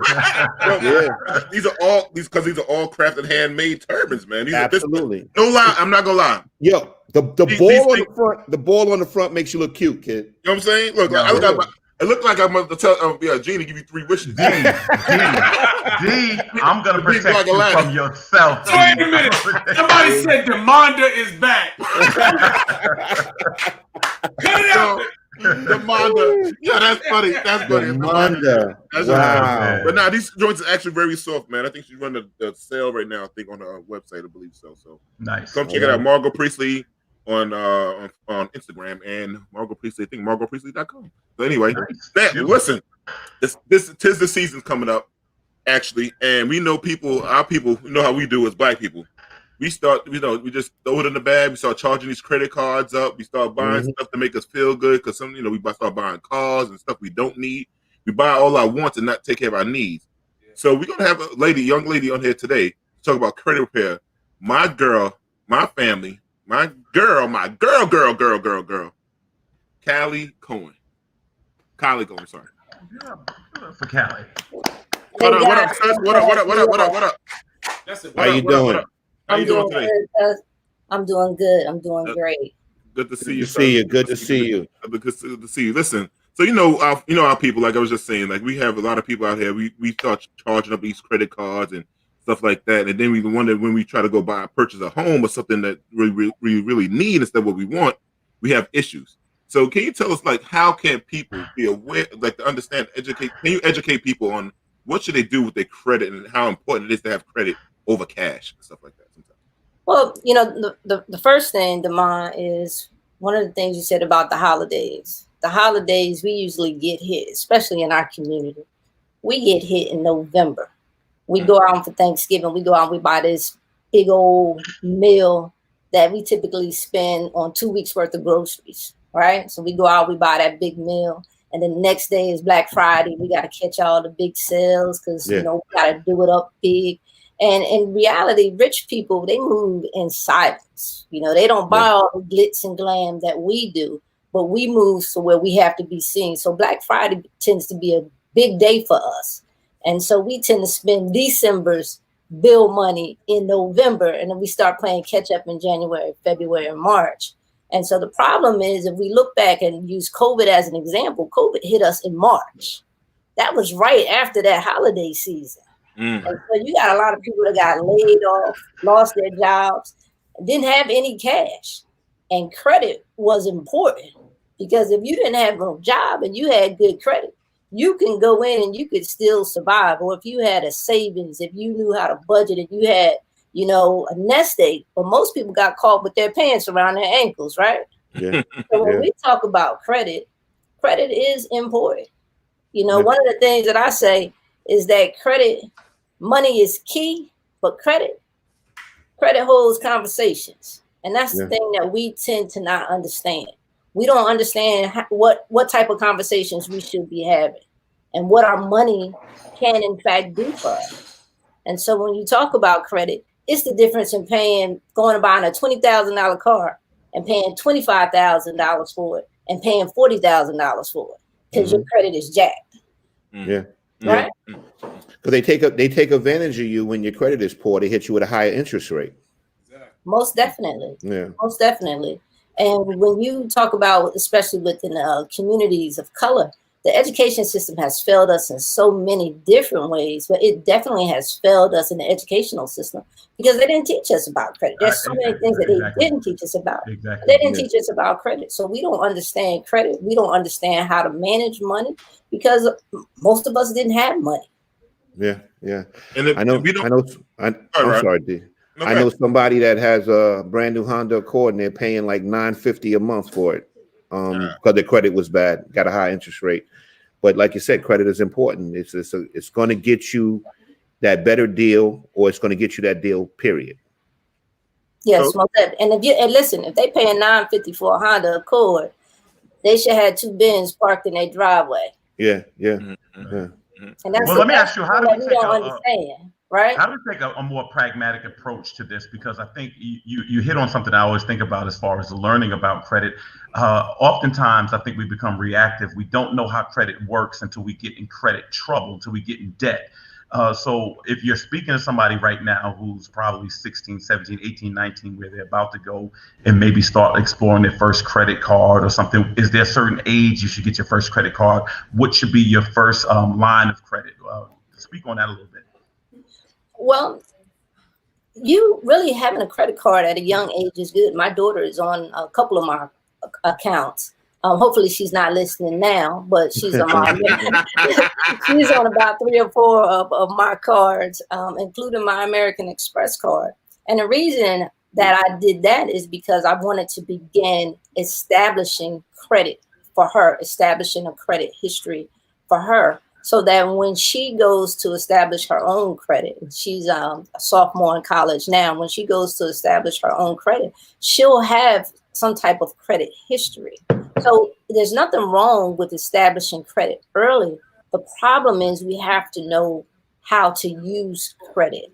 And initially, for me, I tell people, one, when I talk to people, I talk more than just credit. I like to look at finances from a holistic standpoint, right? I like to teach people about budgeting. I like to teach people about, let's fix your credit, but let me also teach you how to maintain it. Let me teach you how to budget. And then let me teach you how to save, because those are things that are important. And I think that everybody should have a credit card, if for nothing else, for emergency purposes. If you have a credit card for emergency purposes, something that you aren't using, when something happens that's unexpected, you have a go-to if you don't have that cash on hand, right? So to answer your question, if you have a 15, 16-year-old, you can, and you have good credit now, and you have a good credit line, you can put your teenager on your account to begin establishing credit for them. And that's what our counterparts do. They start their kids up. By the time they're 18, 19 years old, they have excellent credit. Yeah. Not because they've had a job, but because someone has put them on their trade lines. Yeah. I tried to do that. I tried to do it with my nephew, but he started pledging, and I paid for his whole Phi Beta Sigma fraternity on my Amex card. I did it, but then I messed up. I didn't realize, Callie, the one thing I didn't realize, I gotta put a limit on this credit card. So you don't even have to put a limit on it. What you can do is, and so this is the other thing that people don't understand. People think that if one of the biggest misconceptions is that, and I learned this way, so I learned from the School of Hard Knocks, is that if you have a credit card, you have to use that card every month and then pay on that card. You don't. You can have a card and never touch it, because your credit score, when they're looking at your utilization. So quick example, if you have a credit card with the limit of $100, you shouldn't use no more than $25 of that credit card, right? So that's 25% of that utilization of that card, but you don't have to use anything. So if you're not using that card at all, then that's going to boost your credit score because you have a high utilization. So those are things that you need to put into perspective and need to understand. You don't have to use your card. You don't have to use it every month to pay your Hulu bill, to put gas on, to do any of those things, especially if you're trying to use it. And sometimes we use credit cards to help build people's credit scores. We have them actually go out and get cards to help establish credit history, because that's something that's important that you need. You need a credit history. Is it true that you should never pay it to zero? I'm sorry? Is it true that you should never pay it to a zero balance? No. Okay. You don't have to have any balance on your card at all. Oh, okay. Yeah. There's nothing wrong with having a zero balance on your card. Actually, that works in your favor. Yeah, I did that. I did it, and my score boosted it. It boosted high up. Another trick I did, Kelly, was like I had a business before, right? And then it was so funny. It was this year, and I used to always buy stuff on my Amex card. And one day I was driving. This is just before COVID just hit. Amex contacted me, since you had a business before. They asked me to get a business credit card, and they put me onto the game. Said use everything on your business card, and you clear up your credit. And my score shot up crazy. I don't think I use everything on a business card. Nothing hits my credit. Yeah, and that's the other thing. We should all have LLCs. Yeah, What you guys are doing, have an LLC, put it under a business. You know, one of the big things, like everybody was upset. Now, let me first say, I'm not a Trump fan, but one of the things that make sure you clarify that. I'm not a Trump fan. However, I looked at it from the perspective that we were so angry with him with the amount of taxes that he paid, and really he just went through and he read and said, okay, how can I get over? What is it that I can do? And he knew how to exploit the laws to his he used the laws to his advantage. He exploited. He knew how to exploit loopholes. That's what that's what he does. Yeah. Exactly. Yeah. And so that's why I tell everybody get an LLC. Mm-hmm. Put everything under your business. File taxes under your business. Get you a DUNS number. You know, increase your credit score so that then you can have business trade lines. Yeah. Your cousin just asked a good question. Is it worth getting? Oh, I missed it. Is it worth getting a credit card that gives you points or something like that? I got to go back to that offers points. The offers points. Is it worth it getting a credit card that offers points? Yeah, my screen's all over the place. Sorry. It depends. I mean, if you're getting the card just for the points, it depends. What's the interest rate? What's the purpose of the cards? One of the do's and don'ts I tell people right now, especially during the holiday season, if you have a rewards card that has rewards or points, like you said, your American Express card, why not take advantage of it right now and activate it during the holiday season? You're automatically getting 10, 20%, sometimes 25% off of things that you're purchasing when you use that card. The key is is that whatever you put on that card, make sure that you have the money in the account that you can allocate towards that card, and not that you're allocating that money from something else. Because if you're taking money that's allocated from something else, then you don't have that money and you shouldn't be spending it, right? Yeah. You said something very interesting that I noticed. You said that we should start getting our children ready with a credit history. I mean, that's, putting them on your credit card or whatever. You know what I mean? At what point do you take them off and get them started with their own? When they're 18. When they're 18. When it depends on how long. If you've had them on there for a while, once they turn 18, then you can open up cards in their name, their own cards, if they have built a credit history, depending on how long you've had them on. Because once you turn 18, like once you go to college, they bombard you with credit cards. If, right. For those of us that go away to college, so you're at 18, you can apply for your own card, but you may still want to keep them on your card to continue to boost their credit score. So every situation is different. So when I talk to people, I take a complete look at what their situation is in order to make recommendations.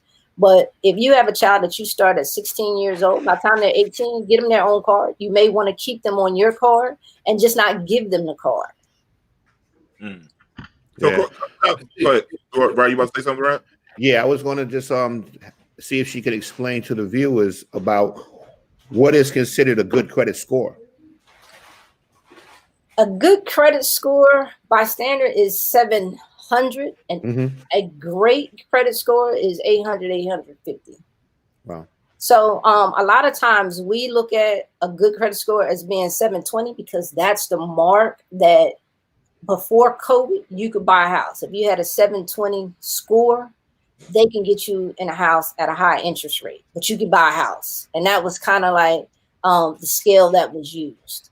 But now since COVID has hit, that number has increased to 650. But when you look at big lenders like Chase and Wells and Bank of America, they're looking at people to have 700 credit scores, just at the bottom line, 700 credit score and still a high interest rate. So I tell people at least get a 700, but you want to strive for a 750, 800. How many charges? How do charges affect that? Like, you have charge-offs or whatever. How many charge-offs do you need or whatever? Or how's that going to stop you from getting a 700 or getting good credit? Well, if you have a whole lot of charge-offs, write-offs, then that's going to affect your credit negatively because that's going to show a history of you not being fiscally responsible. And so people aren't going to trust you to pay them back their money. And all credit is someone loaning you money to do whatever you want to do with. In exchange, you paying them back at a higher rate than what you got it. Right. How long does that stay on your credit, though? How long does it stay on your credit? 7 years. 7 years. Yeah. So, Kylie, listen. Yes. Go ahead. You say, however. I'm gonna ask you a question. However, there are certain situations where you may have charge-offs, you may have different things on your credit that we may be able to get removed. And so I tell everybody that I make no guarantees when I work with people and working with them on their credit. But there's a lot of times we can get things off of your credit because they're not documented properly. And so if it's not documented properly, or if you have a charge off that took place 4 years ago, and then it's been sold to someone else, and then it shows up as something new, then that's not valid. That's illegal, right? And that's what happens a lot of times. Creditors will sell your file, and then it'll start all over again. So something that was 6 years now shows up as being fresh. And so those are things that we have to go through. It's illegal to dispute, and those things may come off your credit altogether. The other thing is we have situations where people talk on the phone with creditors, and creditors say, well, pay me X amount of dollars and this will be taken care of. But then that impacts a person's credit score negatively because it still stays on your credit as being late. So we like to go through and say, okay, if you're going to negotiate it, let's put it in writing. And if I pay you X amount of dollars, then this is going to be taken care of and it's going to come off my credit. So it's not going to continue because it doesn't make any sense for you to pay something and it still impact you negatively, right?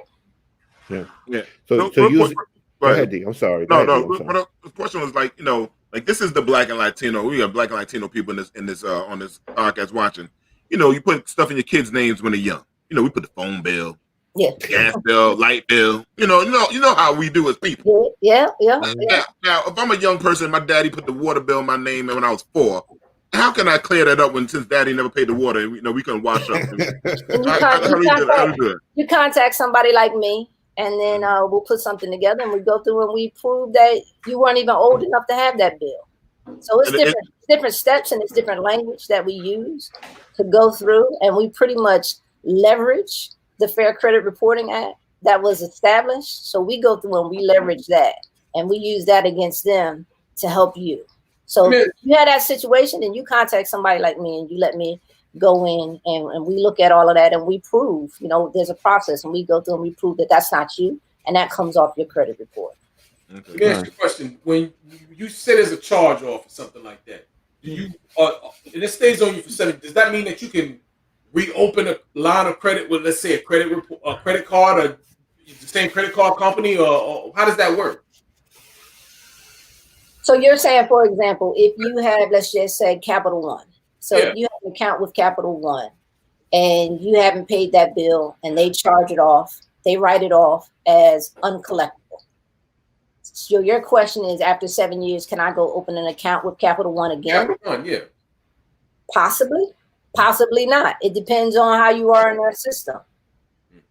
You may be in their system even after the 7 years, or you may be out of their system and they may say, okay, 7 years have passed and we'll give you, another chance. But they're not just looking at that charge off. They're also looking at the rest of your credit history, everything that has happened between those 7 years and right now.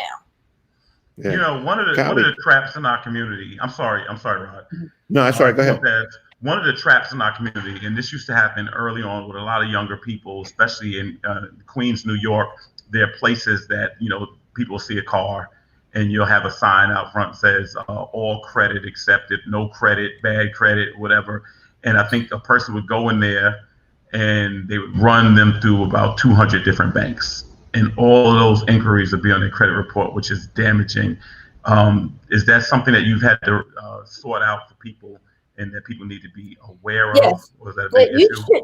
Yes, you shouldn't have more than typically at most 4 inquiries over a 2-year period, especially if you have not been approved. If you have 4 inquiries and you've been approved, that's totally different. But if you have anywhere over 4, 2 is typically what they look for over a 2-year period, 2 inquiries every 2 years. However, if you have 14, 16 inquiries, and matter of fact, I just looked at someone's account credit stuff the other day, and they had like 16 inquiries. And I said, well, did you get approved for any of these? And they said no. So you have 16 hits for something that you didn't get approved for. So now we have to go through and challenge those and have those removed from your credit report. And you can get those inquiries removed from your credit report, especially if you were not approved for the credit. Now, I would tell anybody listening that if you got approved for the credit, you wouldn't want to challenge that, because then they may close your account. Real quick, somebody in the chat said, not sure if I missed this info, but when it comes to paying down debt, is it beneficial to pay credit cards down to 0 if that's the goal to raise your credit score, to pay down to 0? To pay down your credit score to increase your credit score is going to depend on a lot of different things. So one is going to look at your utilization. It's going to look at your payment history. It's going to look at how much your credit line is. So it's a lot of different things. So I would have to say on a case-by-case basis. I mean, paying down your credit, you may have an overall credit limit of $5,000 and you have $1,000 that you're using, then paying down that credit card may not really be a big issue, because that isn't impacting you. The thing that may be impacting you is the late payments. Yeah. So that's a case-by-case basis. Because I from me talking to people that I know, I think the most common thing from the people that I talk to is that they have like 30 days late, 60 days late, 90 days late. But it was paid, but it still was late. How difficult is it to get those late negative reports on your credit report? Sometimes it depends on your relationship with that particular vendor. Sometimes we can get those altered depending on how long you've been a customer of that particular vendor. Sometimes you can't. So sometimes we have to look at other ways of boosting your credit score. And that might be increasing your trade lines. That may be, you talked about our target community here, the Black and Latino community. A lot of times we rent, right? We don't own. And so we typically pay our rent on time because we need a roof over our head. So one of the things that we do is that we have the capabilities of going through and doing a thing called Credit My Rent, which we can actually go through and have your on-time rent used to help increase your credit score. Somebody asked the question. Somebody asked the question. Debt to income is a huge factor in scores increase. Yes or no? Could you repeat that? Yeah. Is the debt to income a huge factor in scores increasing, or is that correct? Your debt to credit ratio. Yes. If you owe $100,000 and you only make $80,000, you're using more money. Yeah, that ratio is too high. Coming in. So yes, you are a huge risk. So that's where that utilization comes in. So if you have a card that's $5,000, and you're using $4,099 of it, yes, you're a huge risk. Nobody is pretty much going to look at giving you additional credit because to them, you're using everything you have. There's no cushion. Well, let me ask you this question. And I wanted to know, because I learned this recently, and I want to make sure I wasn't giving erroneous information. I paid off a car in July, and someone told me they're like, your score may dip a little bit. Somebody said, you need an installment loan. My understanding now is you need different types of loans, that they look at credit history, the age of loans, different types of loans. So I thought it was just credit was just one slate. But actually, it looks like there's different things that they look at on your credit report. Can you speak on that a little bit, or was I giving erroneous information? Yeah, credit history is very important. And that's what I was talking about when we saying about opening credit lines for your teenagers, because it's showing a credit history. So, for instance, when a person buys a house, when that house is paid, when you're paying on that house, it'll show how long you're paying on that house. So that's credit history. So it says, okay, this person can be trusted because they're paying this amount over this amount of time. Paying off your car isn't so much a bad thing, especially if you paid it off and you paid it off on time, because it's saying, okay, you've been paying this loan for 4, 5, 6 years, right? You've been paying on time. So you're seen as a good risk, not a negative risk. So then if you go back and then you buy another car, it's showing that history. And what they're looking to see is that history positive? Is this a person that we can trust with our money? Are we going to get our money back? Are we going to have to go take that car? What's the risk factor? And that's really what your credit score is. They're looking at what's the risk factor. Let me answer your question, Kylie. How does when a person files for bankruptcy, how does that affect the credit? How can it come back from bankruptcy? And what's the benefits of filing for bankruptcy also? Well, I'm not a bankruptcy attorney. So I cannot tell you the benefits of that. But bankruptcy does stay, bankruptcy, foreclosure, those are things that stay on your credit for 7 years. Okay. However, once again, there can be some circumstances that you may have that you can actually go in and have those removed. Okay. How does student loans affect? Yeah. No, Derik, go ahead. Yeah, how do student loans affect your credit? Because I understand that they're not able to be discharged or whatever in bankruptcy. How does so typically you cannot get student loans off your credit, but one of the things that you can do is you can begin to consolidate. You can look at consolidating those loans. You can look at working out different arrangements with the companies where you can make payments that are favorable to you, that you can make on time. And then that begins to enhance your credit. And in doing so, you can negotiate it in such a way where the negative impact of not paying your student loan can be removed from your credit report after, say, maybe you pay your loan for 6 months on time.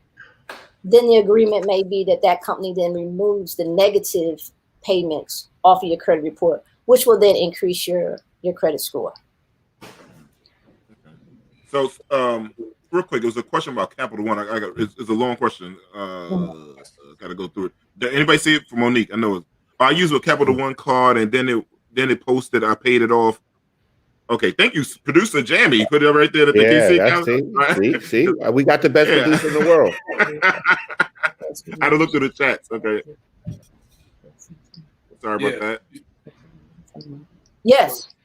So that's the thing. So depending on what day your bill is paid or what day they report, if you pay it the day before they report, so say you pay it, say you use $100 and you pay that $100 a day before they report. If you find out their reporting date, then it doesn't impact your credit score negatively, right? But if you pay it a day after they reported it, then you may see a dip in your credit score because they're reporting your credit utilization. You've used more of that capital. Does that make sense? Yes, it makes sense to me. Yeah, and the rewards. Listen, I have a Capital Reward. I have a Capital One card, and I use the rewards. Like I'll let it build up, and I'll take it and I use it to make my payments towards my card. Yeah. Do you think any credit card you like more than others? Like me, I'm a big Amex person. I love Amex. It's the most.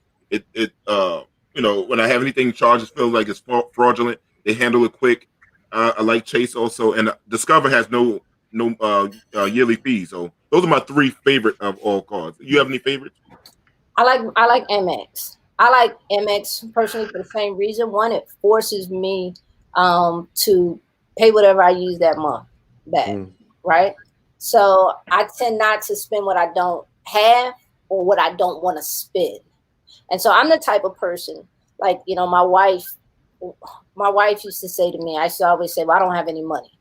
And then things would happen and I would pull out cash and she'd be like, well, I thought you said you didn't have any money. I was like, well, I don't have any here, but I have this, this stash over here that I don't look at as money. It's just like it's my go-to if I need it, right? It's that break in case of an emergency.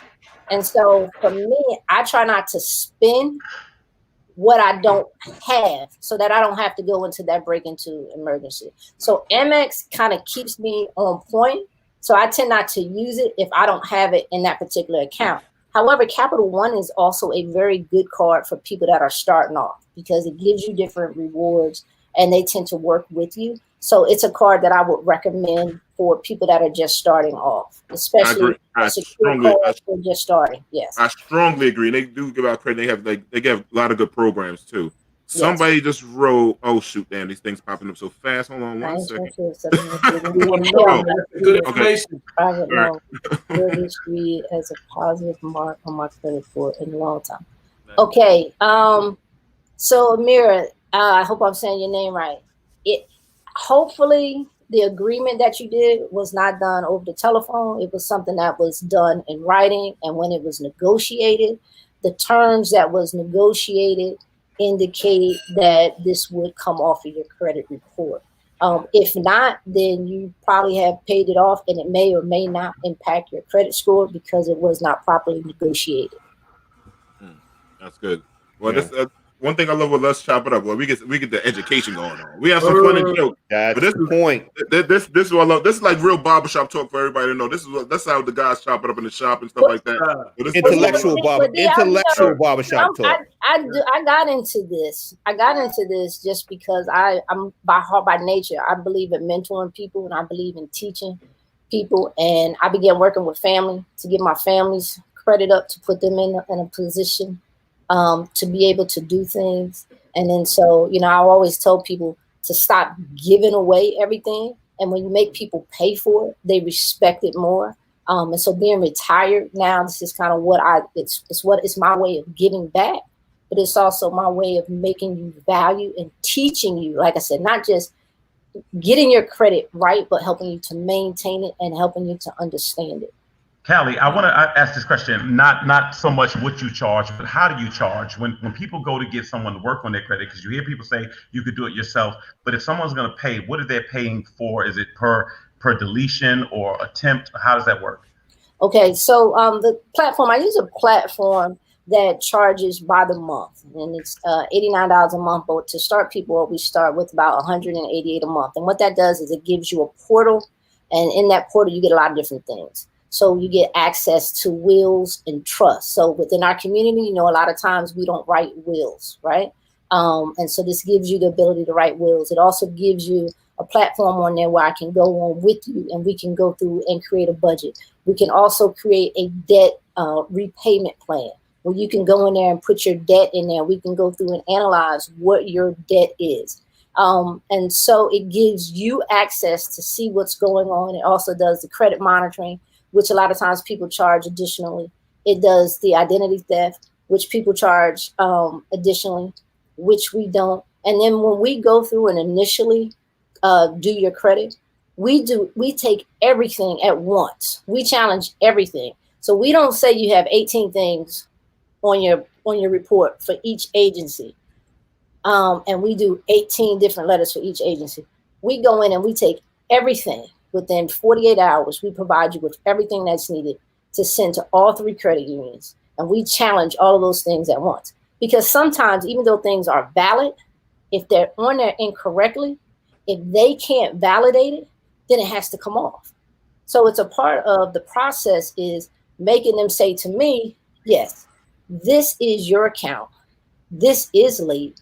This is why it's late. And here's all the documentation. So we're making them prove to us that this does belong to me and this does belong on this report. And if it doesn't, then it has to come off. What's the biggest increase you've seen? I've seen people jump from 528 over a period of 6 months to about 650. Nice. 100-point swing. That's a big lick. That's a big jump. But it goes back to having whether or not you had incorrect information. Like I said, you have incorrect information on there. You know, Pookie had their cable in your name. Not Pookie enough. You know Pookie? I'm on to you, man. You know Pookie, not Pookie enough. Pookie, Uncle John, you know, Aunt Phil. You know, everybody done had their name. You know, we done had something. We done had electricity. We done had cable. We done had cell phones. We done had all those things. And so sometimes some of those things coming off. Sometimes it's just a difference in the social security number being one off of somebody similar to yours. And it's the ability to get those things off. For some people just don't have any credit whatsoever. And so then we have to establish credit. So we have to get them some type of credit history. And that's where things like Credit My Rent comes into play. If you've been paying your rent consistently on time, then we put you into a program and we go back up to 2 years and we can have 2 years worth of your rent history added as positive credit. That's amazing to me. That sounds amazing to me. That's a changer to me, man. Especially in our community, right? Yeah. Is that why they do Experian Boost and all that stuff that I hear? Well, that's what you probably are thinking about is like a rapid restore is what they do. Like a rapid restore when you're trying to buy a house and the lender will do like a rapid restore. They'll go in and they'll do they'll do a couple different things and try and get you a rapid rescore, and it'll jump for maybe 2 weeks, long enough to get that qualifying number. But what I tell people is that if you're looking to buy a house, get your credit repaired, start the process 6 months before you buy that house, because you cannot show any type of disputes or anything during that time, or you're not going to be qualified. So start the work in the beginning. You know, don't wait till you get ready to buy that car, buy that house, and then go in and find out that your credit sucks. Yeah. Let me ask you a question. Why is Experian so damn hard to get your credit score up? Like TransUnion, they work with you. They seem like they from the hood. Equifax, you know what I'm saying? TransUnion, they boost you up real quick. Equifax, you know, they understand it right quick. You gotta understand that these guys, it's a business, right? It's a business. Experian though, they be like, yo, everybody doesn't report the same thing, you know. Have you ever realized that, for instance, your cell phone bill is never on your credit report until you don't pay it? Till you don't pay it. That's right. Right? It's a business, and they are in the business of just reporting negative things, especially TransUnion. Like that's where they make their money. That's how they make. These cats, they make their money, and it's a matter of understanding how it works, understanding the game. You know, you gotta understand the game to play it. That's right. Information is always key. That's the thing. Information is always key. But real quick, Callie, is it good for people to have like Credit Karma and these apps on their phone? Any other apps you suggest to them to keep the understand how they credit? First of all, cuz first thing I'm gonna say is, you know, you gotta get my name right. You gotta say Callie, because we're gonna Callie. I know what you're saying. I'm saying Callie. We're gonna kick you out the family. I know. Listen, in there. We have the same issue with Rod and Kelvin. Okay.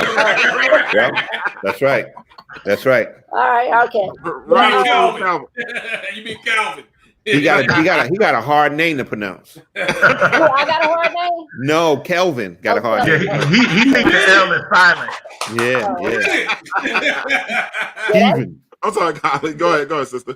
No, Credit Karma is good. It's good if you want to try and track what you have, but you also have to understand that everything is not on there and it's free, right? So when you're getting free information, are you getting all the information? You know, they're giving it to you free, but in exchange, they're looking to get something. So whether it's gathering your information and selling it, whether it's trying to promote something like credit cards or loans or different things of that nature. So it's good to keep an eye on it. But like I said, the platform that I use typically when I get my clients in it, we give them smart credit, which allows them to go in and does the same thing as Credit Karma. However, it gives us all the information and it's not trying to sell them additional things. Gotcha. Yeah. Nice. Yeah. Nice. All right. So how can people find you? Because if they want to use your services, do you have a website you could promote for us and everything? How can we get your information? Well, I have a, first of all, I'm on Instagram and Facebook at Credit Sense, CREDIT Sense, CENTS, like money, sense. Credit Sense on Facebook and Instagram. You can text me at 813-434-0755 or call, leave a message, and we can set up a free assessment. You can also go to my link tree at Credit Sense, one word, CREDITCENTS, and you can schedule a free consultation there. You can also find out about our credit counseling and financial counseling program. Like I said, I don't just deal with people to restore their credit. I also work with people to establish credit, also to help them. You know, I have some people that have like 720 scores that just say, hey, I need better help budgeting and learning how to understand and manage my finances.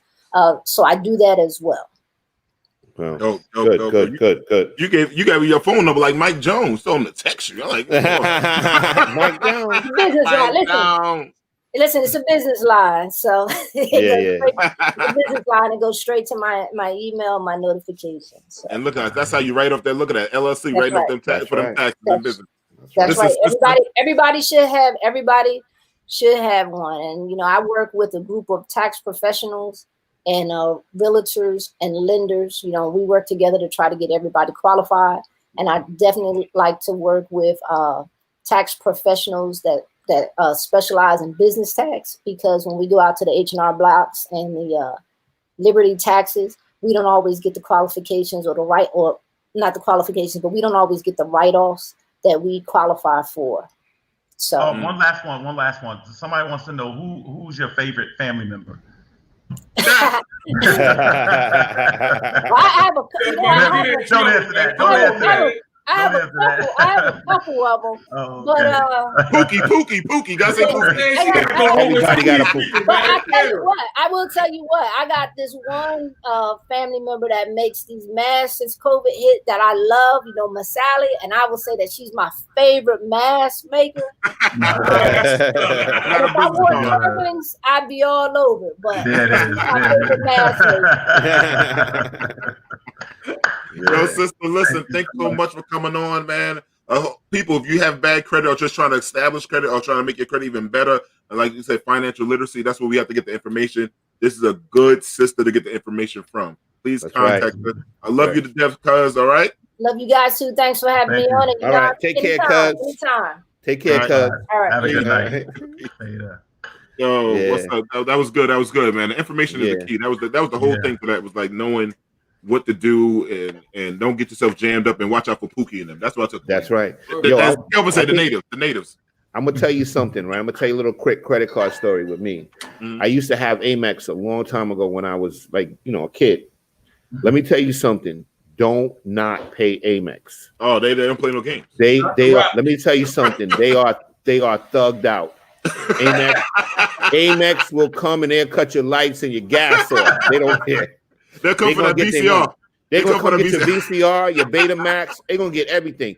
They don't play. They do not play. You better pay when you got your Amex some money. You better pay it. Somebody, I'll get Amiri. I'll get you her number. I'll get you a number directly. After the show, I'll text it to you. What's we call it? I was about to say, one thing with Amex though, they have different kind of Amex. I forgot to ask this question to her because you got Amex before you used to have to pay the whole bill, but now they have it with Amex. There's a charge card and there's a charge card and there's a credit card. Yeah. So I have so for me personally, I have two. I have the plum and the gold, so it's a little different with how you pay them. D, don't be trying to get fly because you got the gold card. No, listen. I had the platinum. They just went up too high on the yearly fee. I said that joint with the $550. I said nah, I can't do that anymore. Do you know how the black card got started? Nah, tell me. They said that the black card wasn't real initially, and because people started talking about it and rapping about it, they made a black card.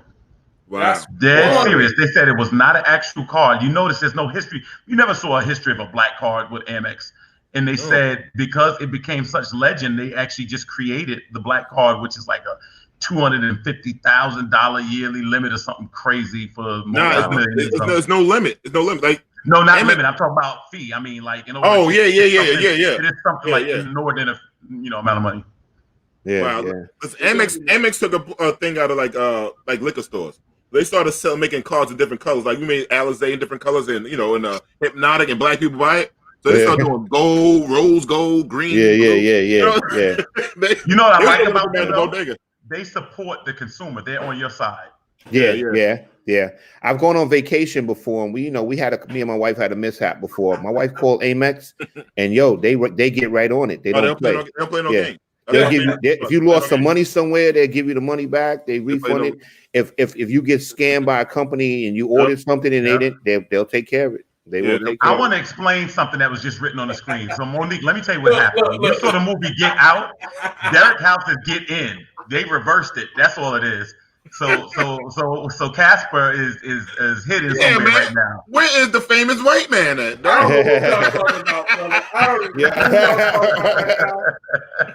Yo, I think Derik locked his door. Derik locked his door. He's not coming out from 7 to 9. First of all, let me say this. I want to just say this, and this is not to anybody in particular. I've noticed certain people's significant others' picture on this show, and all I'll say is there's guys on this show that really did well for themselves. They did a lot better for themselves. I'm not saying people's names. Thank you, brother.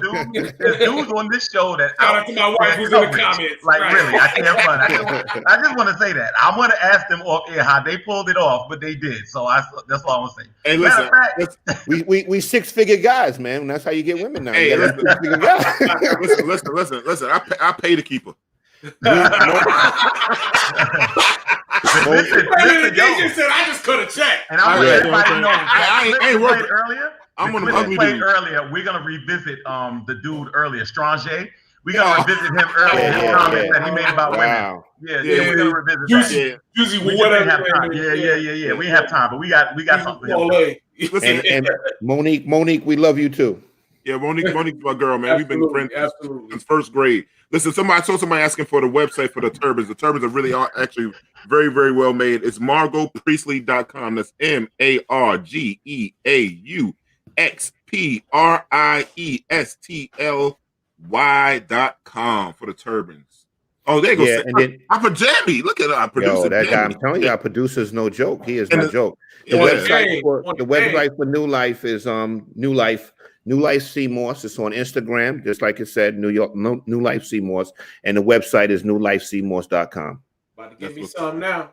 Yeah, you guys better. And my collard green flavored smoothies will be coming out next week. Yo, listen, they make you go to the bathroom, collard green smoothies, man. They laugh at Kel.